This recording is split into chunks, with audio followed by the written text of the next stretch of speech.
You're not going to see any of this on any show because everyone protects the new age athlete. The new age athlete's an entitled idiot. Former IU hoops coach and player Dan Dakich is the epitome of a modern-day blowhard. Now look, all right, Indian headdress is seen, ladies and gentlemen, as a honor, honoring the chiefs.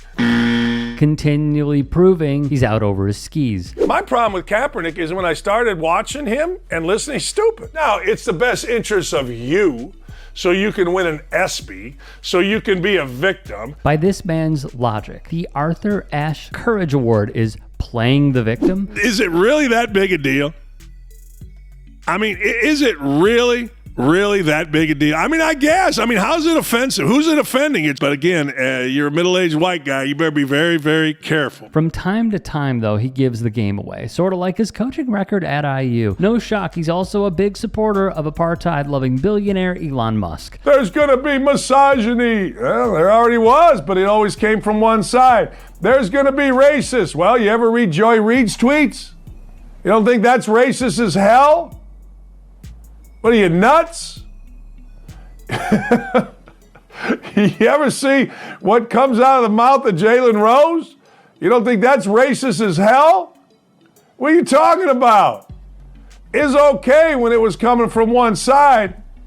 It's okay when opinions coming from one side kind of met with the opinions of those running Twitter, but isn't free speech about both sides? An aging white man with a 90-year-old brain. Hate to see it. With the backdrop set on who this chud is and what he stands for, his latest target was Indiana University's 7-foot sophomore Kel'el Ware. Dakich would take in a game and tweet, "My man, Ware, got himself thousands of dollars of new tats. How about getting in the effing gym or film room and learn how to play instead of being in a tattoo chair? Effing IUBB mentally sucks." The big leads Ryan Phillips would write. Good for Ware. Dakich is a blowhard whose opinions have gotten progressively ridiculous over the past few years. Ripping a college kid for getting tattoos is absurd. In addition, Dakich is the same MAGA loser who has spent years arguing that a free education is sufficient compensation while the NCAA and schools generate billions off student athletes as likeness and performance. Just like in years past, he went after black players having them, suggesting college athletes couldn't be broke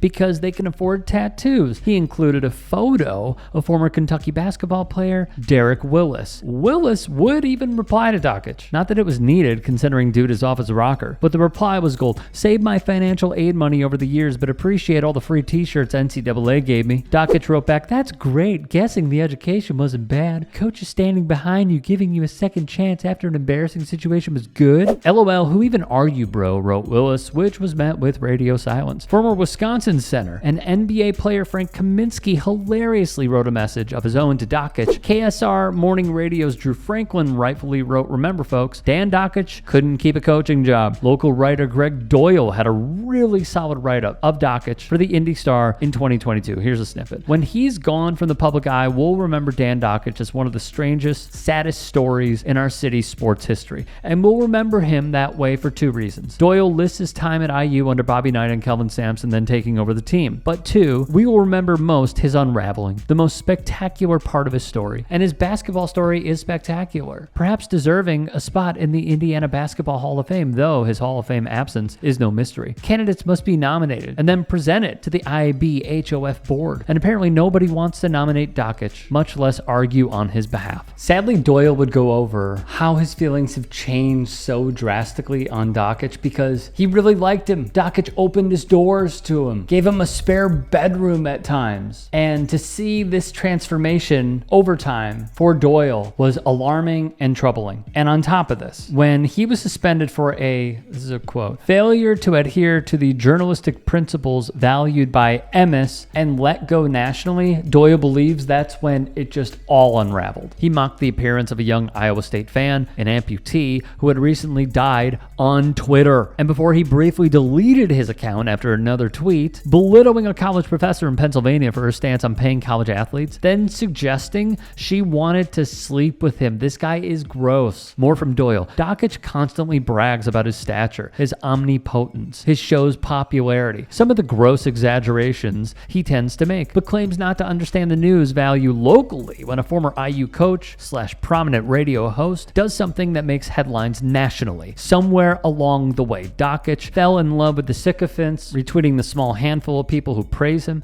not seeing how transparently pathetic it is, and mistaking the enormous hatred he attracts as relevance. Is a cockroach on the countertop relevant? No, it's disgusting and people react strongly. Doyle would give credence to Dakich's ratings because look, IU guy, talks about the Colts a lot, has a big mouth, which obviously is a plus for shock jocks and radio stations everywhere. But over the years, he has become toxic and his ratings have dwindled in the city. For months, Dakich has been revealing his true character one episode at a time. So insightful about basketball and the inner workings of a team, he now fancies himself a political talking head, adding a second daily show on a right-wing radio station that specializes in conspiracy theories, half-truths, outright lies, and hate. His handful of supporters tell Dakich he's wise, and he believes it. The biggest bully in town uses his radio show as the ultimate bully pulpit, swinging down at everyday listeners who critique him on Twitter, unleashing his supporters to attack on his behalf, or airing his years-long insecurity that Jay Billis is ESPN's most popular analyst. Why am I getting bumped by Dick Vitale and Jay Billis to do the Indiana-Purdue game? Dakich lamented on air in September. Dakich, like many in the MAGAverse, believe their versions of the events that transpired from yesteryears. And what do? Conduct revisionist history. He would claim at one point on his show, on the radio, that the town of Scottsburg, Indiana was a place full of meth heads and AIDS. Man, it is amazing to me what idiots I live in Scottsburg, Indiana. You towns down there, you're all full of meth and AIDS and needles, and we should just annex them and get rid of all of them. When he clearly did. He would also say after another mishap, of which, as you could tell, there were many with this man's character, and I quote, "I don't know if ESPN is going to have me back. I assume they won't." Then, when they didn't, he claimed it was his choice.